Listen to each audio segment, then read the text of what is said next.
Tubas y Tubos, episodio 376. Muy buenos días a todos, bienvenidos a Tubas y Tubos, el programa, el podcast en el que hablamos de la tuba, el bombardín, los instrumentos de viento metal, pero también un podcast dedicado a reflexionar sobre los retos de la educación musical en el siglo XXI y todo lo que tiene que ver con el emprendimiento de nuestro sector. Hoy episodio 376 del jueves 1 de mayo del 2025, donde respondo a dos preguntas muy interesantes. La primera está relacionada con la viabilidad de la tuba de plástico para tocar en la calle, ya sea charangas, fallas o procesiones, y en la otra es una recomendación sobre cuál es el mejor bombardino para empezar a tocar desde cero. Y antes de comenzar, quiero agradecer a todos los que me habéis escrito por privado para darnos la enhorabuena tanto a mi chica como a mí por el nacimiento de nuestro hijo. La madre está muy bien, recuperándose a tope de la cesárea, y el niño evoluciona a buen ritmo y doy fe que tiene muy buenos pulmones, por lo que ya está entrenado para la tuba, como podéis imaginar. Esta es la razón por la que la semana pasada no hubo podcast, porque estuve enfrascado en estos días intensos entre pañales, biberones y dormir poco. Así que, mil gracias a todos y abordamos el episodio de hoy con la primera pregunta. Hola David, muy buenas, vengo del trombón y me gustaría tocar la tuba de plástico para calle, en fallas, en actos de charanga o otro tipo de procesiones en el aire libre. ¿Podrías decirme si crees que se escucharía bien? Muchas gracias. Bueno, pues nada, muchísimas gracias a ti por tu pregunta, ya que estoy seguro de que hay un montón de personas que tienen esta misma duda. Para ser directo, puedo decirte que en mi opinión sí que veo factible tocar la tuba de plástico en fallas, charangas u otros actos en la calle. Considero que es un instrumento que tiene muchos beneficios para este tipo de actuaciones.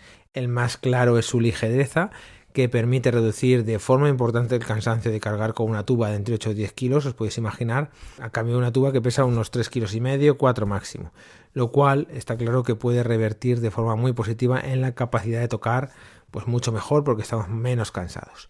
Ahora, también quiero insistir en que la tuba, al igual que todos los instrumentos de viento metal, cumple una importante función de amplificador, por lo tanto, amplifica lo que nosotros como músicos podemos hacer. ¿Qué quiero decir con esto?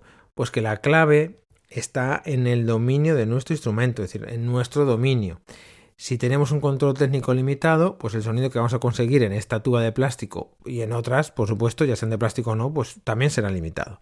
En cambio, si pagamos el precio, estudiamos, practicamos y buscamos ser mejores músicos, tanto en la parte técnica como en la musical, estaremos en disposición de sacar el máximo partido a la tuba de plástico y a cualquier otro instrumento de viento metal.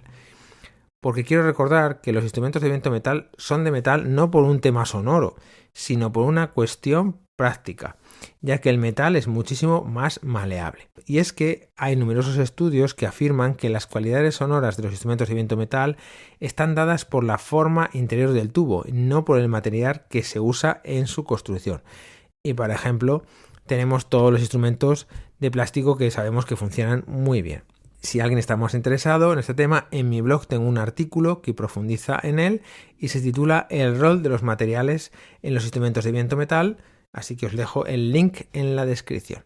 Por lo tanto, y para concluir, en mi opinión, la tuba de plástico es totalmente apta para actuaciones en la calle, siempre y cuando tengamos una buena técnica, y para ello, pues por supuesto, te recomiendo trabajar con el curso para mejorar el sonido que tenéis disponible en la plataforma, donde aprenderéis pues todos los ejercicios y técnicas para sonar mejor el instrumento, sea el que sea.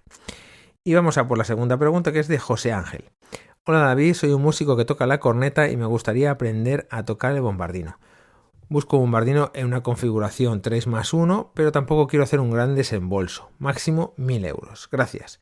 Pues genial, José Ángel, la verdad es que me mola mucho que un músico de viento metal sienta ganas por aprender a tocar el bombardino, y es que esto es normal, el bombardino es un fantástico instrumento que sigue siendo un gran desconocido en la sociedad e incluso entre muchos músicos que cuando descubren sus posibilidades, su bonito sonido, pues quedan enamorados de él.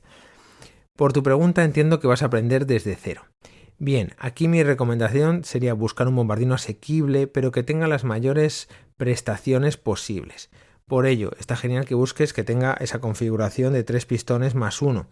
Y también te recomiendo que pues, sea un bombardino que esté compensado.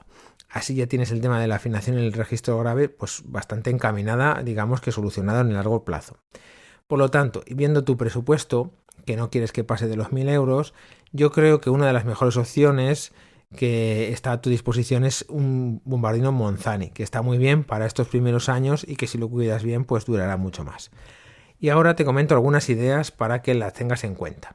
Primero, el acabado, mi recomendación es que lo mejor es que sea plateado, ya que es mucho más duradero que el lacado, que tarde o temprano, ya sabéis, muchos de vosotros, da igual casi el instrumento, da problemas. Segundo, los pistones del Monzani suelen tener una gran compresión, por lo que te animo a que al principio lo limpies bien y uses un aceite muy fina, como la JM número 1. Dejo enlazado artículo en mi blog donde hablo de los aceites y grasas de la marca JM. También tengo un vídeo en YouTube. Y tercero, el Monzani viene con un estuche muy bueno, pero también es muy pesado, por lo que para el uso diario de los ensayos te animo a buscar una funda de tipo mochila. Ahora hay una oferta muy amplia y tanto tú como tu espada lo vais a notar mucho el cambio. Por ejemplo, en Sangancha encontrarás diversas fundas para bombardino, siendo las más recomendables la Ortolà 8075 o la 141 en sus diversas variantes, ya que son pues fundas ligeras y que aportan una gran protección. Te dejo los links en las notas del programa. Así que nada, esto es todo por hoy. Muchas gracias a todos por vuestras valoraciones de 5 estrellas en iTunes, vuestros me gusta y comentarios en iVoox, YouTube, Spotify. Gracias por suscribiros a los cursos para hacer este podcast sostenible y en resumen, muchas gracias por vuestro apoyo, ya que sin él esto no sería posible. Como siempre, nos escuchamos el próximo jueves a las 8:08. ¡Feliz día!